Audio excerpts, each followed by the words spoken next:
வணக்கம் நேயர்களே, ஸ்ரீ குபேரன் டிவி நேருக்கு லக்ஷ்மி நாராயண அன்பு வணக்கங்களை. இப்போ நம்ம பார்க்க போகிறது வார ராசி பலன் 9ஆம் தேதியிலேருந்து 15ஆம் தேதி வரை எப்படி இருக்க போகுது நான் பார்க்க போகிறோம். ஸோ எப்போதும் சொல்கிறது தாங்க, லக்னத்துக்கு பாருங்கள், ராசிக்கு பார்க்குற லக்னத்துக்கு பார்க்க ரொம்ப பர்ஃபெக்டாக இருக்கும்.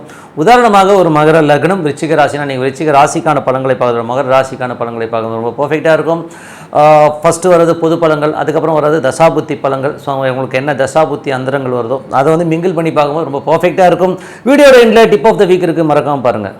ரிஷபராசி. ஸோ ரிஷபராசிக்கு வந்து பார்த்தீங்கன்னா உங்களுக்கு ராசியாதிபதி சுக்கிரன் வந்து 9ல் இருக்கார். ஸோ உங்களுக்கு வந்து 6ஆம் தேதி 9ல் இருக்கும்போது வேலை சம்பந்தமான விஷயங்கள் நிறைய பிரயாணங்கள் மேற்கொள்வதற்கான வாய்ப்பு இருக்குது. தந்தை சார்ந்த உறவுகளால் கொஞ்சம் அவங்க அப்பாவுடைய உடல்நலம் சார்ந்த விஷயங்களும் கொஞ்சம் கவனம் தேவை, கொஞ்சம் உடம்பு படுத்துகிற மாதிரி இருக்கும். ஸோ உங்களுக்கும் அப்பாவுக்கும் இல்லாட்டி ஒரு மன ரீதியான ஒரு சின்ன தர்க்கங்களோ ஒரு மனசில் வந்து ஒரு மன போராட்டங்கள் வரதுக்கான கொஞ்சம் கவனமாக இருக்கின்ற ஒரு காலகட்டங்கள். அதுக்கப்புறம் பார்க்கும்போது உங்களுடைய 2 மற்றும் 5ஆம் அதிபதி, ஸோ 2 மற்றும் 5ஆம் அதிபதியான புதன் வந்து 7ல் வந்து உங்களுக்கு வந்து வக்கரமாக போகும்போது கொஞ்சம் பிடிவாதம் இருக்கும் பேச்சில். குழந்தைகளோட செயல்பாடுகளும் கொஞ்சம் பிடிவாதம் இருக்கிறதுக்கான கொஞ்சம் பார்த்து நடந்துக்கணும். ஸோ அது வந்து கொஞ்சம் பார்த்துருந்துக்குங்க.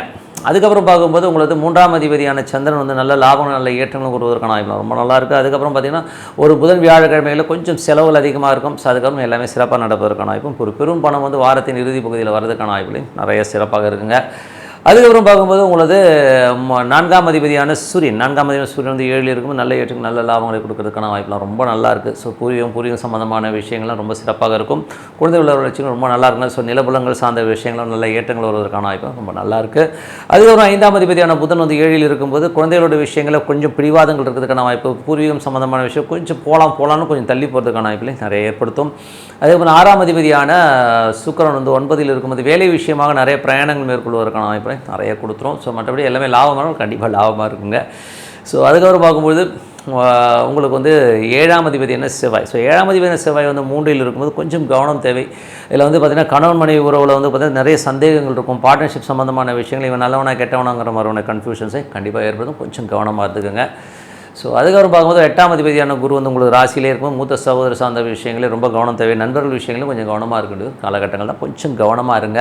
அதுவும் சந்திரனுடைய சாரத்தில் போகும்போது நிறைய சந்தேகங்கள் ஏற்படும். ஸோ இப்படி இருக்குமோ அப்படி இருக்குமோன்னு சொல்லி நிறைய கன்ஃபியூஸ் ஆவீங்க. அந்த மாதிரி விஷயங்களை கொஞ்சம் பார்த்து, மெய்ப்பொருள் காண்பது அறிவு. ஸோ அதனால் கொஞ்சம் பார்த்து இருந்துக்கிறது ரொம்ப ரொம்ப நல்லதுங்க. ஸோ அதுக்கப்புறம் பார்க்கும்போது உங்களுக்கு 9ஆம் அதிபதி 10ல் இருக்கும்போது தந்தையாருக்கு நல்ல வருமானங்கள் வருவதற்கான வாய்ப்பு, இரட்டிப்பு வருமானம் வருவதற்கான வாய்ப்புலாம் ரொம்ப நல்லா இருக்குது. அதுக்கப்புறம் பார்க்கும்போது 9ஆம் தேதி 10ல் இருக்கும்போது தொழில் ரீதியான விஷயம் நல்ல வளர்ச்சி, நல்ல ஏற்றங்கள், நல்ல லாபங்கள் வருவதற்கான வாய்ப்புகள் ரொம்ப சூப்பராக இருக்குங்க. ஸோ எல்லாமே ரொம்ப நல்ல விஷயங்கள் தான். அதுக்கப்புறம் பார்க்கும்போது உங்களுக்கு 12ஆம் அதிபதியான செவ்வாய் வந்து உங்களுக்கு 3ல் இருக்கும்போது ரகசியமான சில செயல்களாக சின்ன அவமானங்கள் ஏற்படுவதற்கான வாய்ப்பு ரொம்ப கவனமாக இருக்கும். இதனால் வந்து தூக்கம் வராமல் ஐயோன்னு சொல்லி புலம்புற மாதிரியான விஷயங்கள் இருக்கும். ஸோ கொஞ்சம் கேர்ஃபுல்லாக இருக்கிறது ரொம்ப அவசியம். ஸோ அதனால் கொஞ்சம் பார்த்து நடந்துங்க. சிறு தூர பிரயாணங்கள் பண்ணுறோம், வெளியூர் போகிறோம்லாம் போது கொஞ்சம் அன்கம்ஃபர்ட்டாக இருக்கிற மாதிரி ஃபீல் இருக்கும். பக்கத்தில் எவனாச்சும் பவுச்சுன்னு வெத்தலை கொத்தப்பீடுக்கு துப்புறது, இந்த பாக்கு போட்டுட்டு தூன்னு துப்பிகிட்டே இருப்பான், நம்ம நடுவில் மாட்டிக்கிட்டு இருப்போம். ஸோ அந்த மாதிரி விஷயங்கள்லாம் இருக்கும். ஸோ அதனால் கொஞ்சம் வந்து பார்த்து இருந்துக்கிறது ரொம்ப நல்லதுங்க. ஸோ அந்த மாதிரி சின்ன டிஸ்கம்ஃபர்ட் இருக்கும், மற்றபடி ஒன்றும் பெரிய ப்ராப்ளம் இல்லைங்க. ஸோ இதுவரை பார்த்து வந்து பொது பலன்கள். இப்போ பார்க்க போது தசாபுத்தி பலன்கள் எப்படி இருக்கணும். ரிஷப லக்னமாக இருந்து சூரிய தசாபுத்தி அந்த சூரியன் வந்து பார்த்திங்கன்னா 7ல் இருக்கும். நல்ல ஏற்றங்கள் நல்ல லாபங்கள் வருவதற்கான வாய்ப்பு ரொம்ப நல்லா இருக்குது. ஸோ அது நல்ல விஷயங்களாகவும் அமைதுங்க. அது வந்து சூரியன் வந்து இப்போ புதனுடைய சாரத்தில் போகும்போது நல்ல ஏற்றங்களும் குழந்தைகளோட விஷயங்களும் நல்ல ஆக்கப்பூர்வமாக இருப்பதற்கான வாய்ப்பு ரொம்ப நல்லா இருக்குது. அதுக்கப்புறம் பார்க்கும்போது ரிஷப லக்னமாக வந்து சந்திர தசாபத்தினா சந்திரன் வந்து பார்த்திங்கன்னா உங்களுக்கு வந்து வாரத்தின் 30 நல்ல லாபங்களை கொடுத்தாலும் நடுவில் வந்து ஒரு புதன் வியாழனில் வந்து கொஞ்சம் செலவுகளை கொடுக்கும். அதுக்கப்புறம் நல்ல ஏற்றங்களும் பெரும் பணம் வாரத்தின் இறுதி பகுதியில் வர்றதுக்கான விட ரொம்ப நல்லா இருக்குங்க. ஸோ அதுக்கப்புறம் பார்க்கும்போது உங்களுடைய ரிஷப லக்னமாக இருந்து செவ்வாய் தசாபத்தினா செவ்வாய் வந்து 3ல் இருக்கார். ஸோ 3ஆம் அதிபதி 7ஆம் அதிபதி என்பதே கொஞ்சம் இந்த ஒய்ஃபுக்கு உங்களுக்கும் சின்ன தர்க்கங்கள் சின்ன சந்தேகங்கள் வருவதற்கான வாய்ப்புலாம் ரொம்ப கவனம் பண்ணணும். ஸோ அதனால் வந்து சந்தேகங்களை தவிர்ப்பது நல்லது. இதனால் வந்து தூக்கம் வராமல் கொஞ்சம் வந்து நமக்குள்ளே புலம்பரமான விஷயங்கள் ஏற்படும். ஸோ கொஞ்சம் கவனமாக இருந்துக்குங்க. ரிஷப லக்னமாக இருந்து ராகு தசாபதி ராகு வந்து பார்த்திங்கன்னா உங்களுக்கு வந்து என்ன மாதிரி விஷயங்கள் விடுமோ அவங்களுக்கு வந்து 11ல் இருக்காருங்க ராகு. ஸோ 11 10ஆம் அதிபதிய சார பரிவர்த்தனை இருக்கும்போது நல்ல லாபங்கள் எள்ளி தரதுக்கான வாய்ப்பெல்லாம் ரொம்ப நல்லா இருக்குங்க. ரிஷப லக்னமாக இருந்து குரு தசாபதி குரு வந்து பார்த்திங்கன்னா உங்களுக்கு 8ஆம் அதிபதி மற்றும் 11ஆம் அதிபதி வந்து ஒரு ராசியிலே இருக்கும்போது நண்பர்கள் சார்ந்த விஷயங்களில் ரொம்ப கவனம் தேவை. மூத்த சகோதர சம்பந்தமான விஷயங்களும் ரொம்ப கவனம் தேவை. ஸோ சில நேரங்கள் வந்து நிறைய சந்தேகங்கள் நிறைய ஒரு கன்ஃபியூஷன்ஸ் இருக்கிற மாதிரி ஃபீலிங் கண்டிப்பாக ஏற்படுத்தும். அதனால் கொஞ்சம் பார்த்து நடந்துக்கணும்.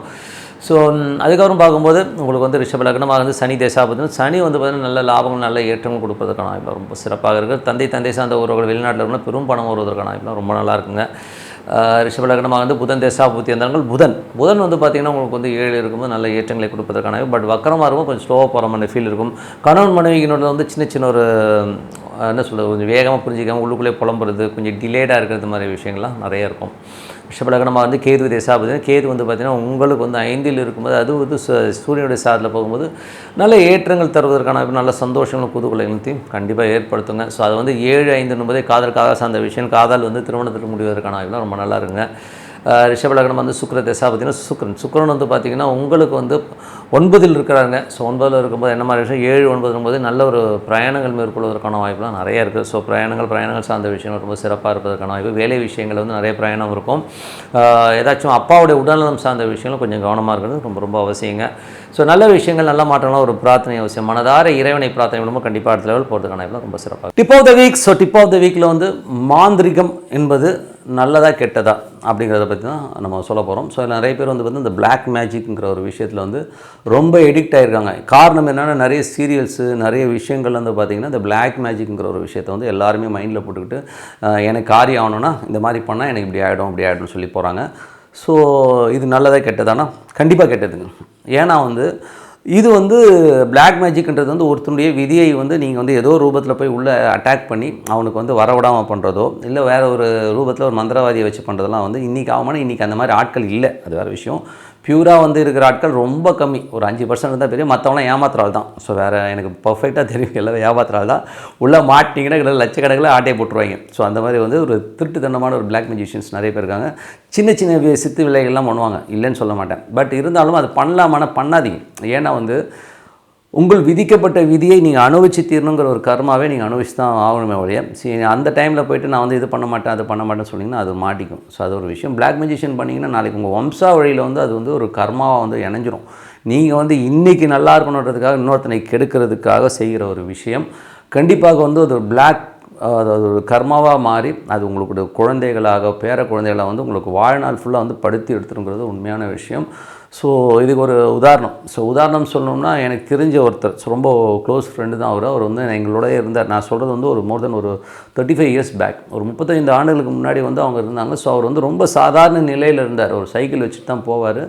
அவர் சின்னதாக வந்து ஒரு கம்பெனியில் வேலை பார்த்துருந்தார். ஸோ அந்த கம்பெனியில் வேலை பார்த்துட்டு இருக்கும்போது மாத சம்பளத்தெலாம் வேலை பார்ப்பார். ரொம்ப ஒரு லோயர் மிடில் கிளாஸ் லெவலில் தான் இருந்தார்.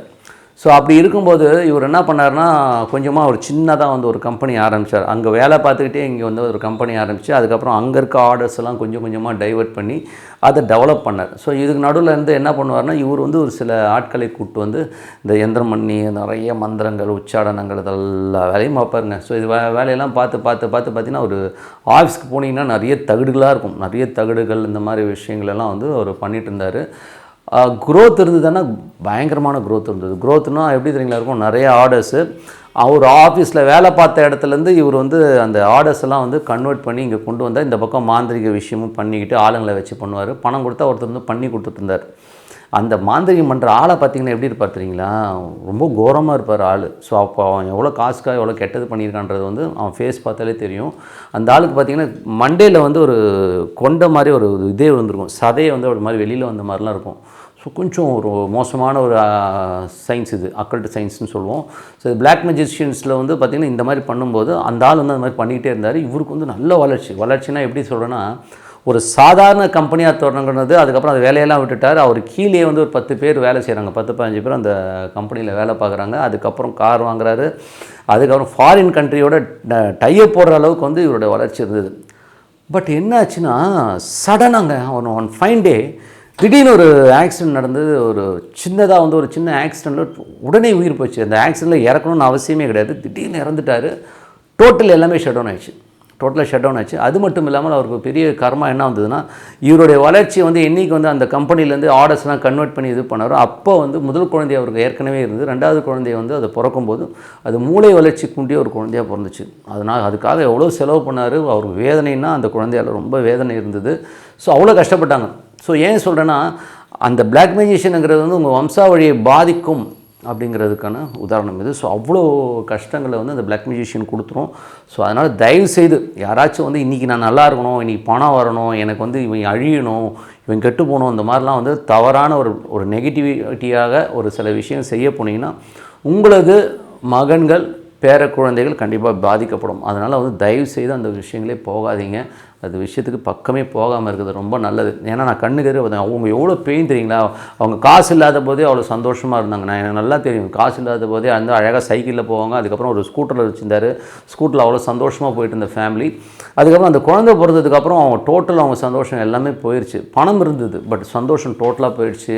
அவங்க ரொம்ப ஒரு என்ன சொல்கிறது, ரொம்ப ஒரு கஷ்டத்தோடய தான் இருந்தாங்க. ஸோ அதுக்கப்புறம் ஒன் ஃபைன் டே வந்து அவரும் திடீர்னு ஒரு ஆக்சிடெண்ட்டில் இறந்ததுக்கப்புறம் இந்த ஃபேமிலி வந்து டோட்டலாக வந்து டெமாலிஷ் ஆனதை பார்க்க முடியுது. அதுக்கப்புறம் டோட்டலாக அந்த கம்பெனி எல்லாமே மூடுற மாதிரி சூழ்நிலை ஏற்படுத்திச்சு. அதனால் வந்து தயவுசெய்து இந்த பிளாக் மெஜிஷியனுங்கிற ஒரு விஷயத்துக்கு போகவே போகாதீங்க. மாந்திரிகமோ மந்திரமோ இதுக்கு என்னங்க பண்ணலாம், ஒருத்தன் என்னை ஏமாற்றிட்டான், நான் அவனுக்கு நான் திருப்பி செய்ய வேணாம்னா நீங்கள் அந்த மாதிரி போகாதீங்க. உங்களை ஏமாற்றிட்டாங்கன்னா இறைவனிடம் வழிபாடு பண்ணுங்கள். ஸோ வழிபாடுன்றது வந்து உங்களுக்கு எந்த வித சைடு எஃபெக்ட்டும் கொடுக்காது. இறைவனிடம் வழிபாடு பண்ணுங்கள். ஒரு காலகட்டத்திற்கு அப்புறம் அவங்களுக்கு வந்து எல்லாமே வந்து ஆட்டோமேட்டிக்காக உங்களுக்கு வர நல்லது வரும். நமக்கு வந்து நல்ல சந்ததிக்கணும், நம்ம நல்லா இருக்கணும்னு நினைக்கணுமே ஒழிய இந்த மாதிரி வந்து ஒரு தவறான விஷயத்துக்கு கண்டிப்பாக போயிடாதீங்கன்னு சொல்லிட்டு உங்களிடம் விடைபெறுவது உங்கள் லக்ஷ்மி நாராயணன். நன்றி, வணக்கம். ஸ்ரீ குபேரன் டிவியை பார்த்தமைக்கு நன்றிகள். மேலும் இது போன்ற தகவல்களை தெரிந்து கொள்ள ஸ்ரீ குபேரன் டிவியை சப்ஸ்கிரைப் செய்யுங்கள். மறக்காமல் பெல் ஐக்கானை கிளிக் செய்யுங்கள்.